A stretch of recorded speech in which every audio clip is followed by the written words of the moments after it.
Halo rekan-rekan, selamat datang di Forensic Accounting dan Fraud bersama saya, Bambang Leo Handoko.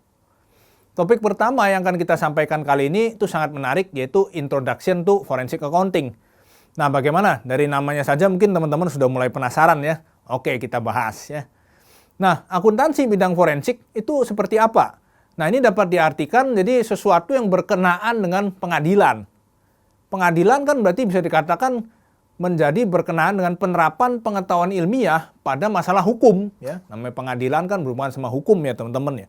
Nah, jadi gimana tuh akuntansi bidang forensik ini?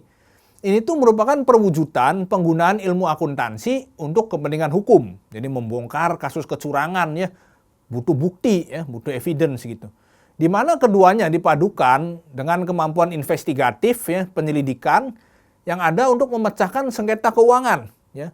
Jadi tidak hanya itu, akuntan forensik ini juga handal dalam hal investigasi, ya, penyelidikan, ya, bagaimana mengumpulkan bukti yang nantinya juga akan diputuskan gitu. Bisa jadi nanti kita jadi saksi ahli, ya, karena dalam beberapa kasus kan bisa jadi kasusnya itu misalkan tentang keuangan, yang mana dari pihak hakim, jaksa dan sebagainya mereka latar belakangnya ilmu hukum gitu. Jadi mereka butuh kita sebagai saksi ahli. Nah di situ juga bermainlah si forensic accounting ini.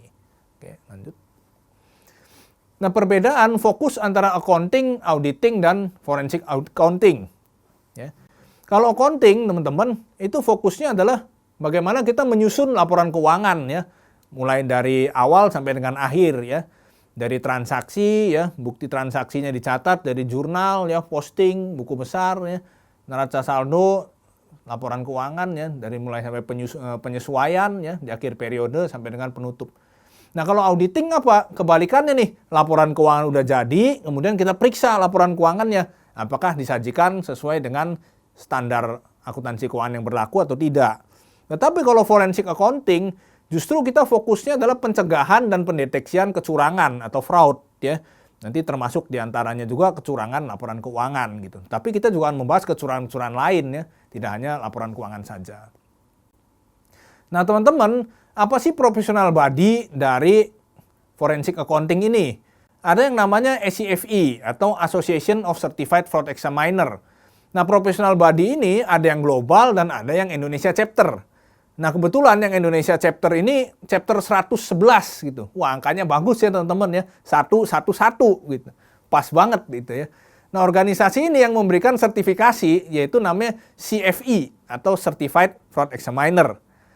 Nah, menurut fraud examiner ini ya, fraud itu digolongkan menjadi 3. Jadi yang disebut dengan fraud tree ya, atau pohon kecurangan ya. Waduh, pohon kok kecurangan ya, ntar buahnya buah kecurangan semua gitu. Jadi namanya ada corruption atau korupsi ya, asset misappropriation atau penyalahgunaan aset, dan financial statement fraud atau kecurangan laporan keuangan. Ya. Nah, skill dan knowledge apa aja sih yang dibutuhkan kalau kita mau jadi forensic accountant ini? Oke teman-teman, di sini ada beberapa skill ya. Hard skill-nya itu adalah seperti kita kan mesti paham accounting ya, tentu auditing, ada pendidikan formal ya, seperti sarjana, ada sertifikasi teman-teman ya tadi ya, sertifikasi dari CFE ya. Juga bidang hukum ya, baik pidana maupun perdata ya. Loh kita kan accounting Pak ya. Nah, teman-teman bisa mempelajari ya secara otodidak ya, atau konsultasi dengan rekan-rekan ya. Belajar sendiri ya, rekan-rekan yang dari bidang hukum ya. Computer skill juga dibutuhkan teman-teman ya. Kemampuan untuk data analisis ya, inquiry ini tanya jawab ya dalam audit, karena kita misalkan cari data ya, kita misalkan melakukan interview, bahkan interogasi gitu. Jadi butuh kemampuan lisan dan tertulis dan juga kemampuan dalam bahasa asing ya.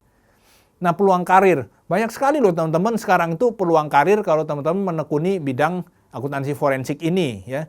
Jadi tidak hanya yang seperti teman-teman tahu ya, seperti misalnya jadi auditor atau jadi akuntan ya di kantor akuntan publik ya, atau akuntan internal di perusahaan. Tapi sekarang ini kalau teman-teman cari ya di mesin pencari, banyak lowongan untuk fraud investigator maupun fraud examiner. Betul teman-teman. Jadi memang lowongannya spesifik, jabatannya itu fraud investigator ya dan fraud examiner gitu ya. Juga ada lowongan di law firm ya, di firma hukum, dan juga di pemerintahan, seperti misalkan di Komisi Pemberantasan Korupsi, KPK, maupun di Otoritas Jasa Keuangan. Selesai sudah sesi pembelajaran kita, ya. Bapak berharap teman-teman memahami dan mendapatkan manfaat nih dari materi Introduction to Forensic Accounting ini ya. Terima kasih sudah mengikuti sesi ini hingga akhir. Sampai jumpa di sesi berikutnya. Tetap semangat dan jangan lupa untuk selalu menjaga kesehatan ya. Salam hangat dan selamat belajar. Terima kasih.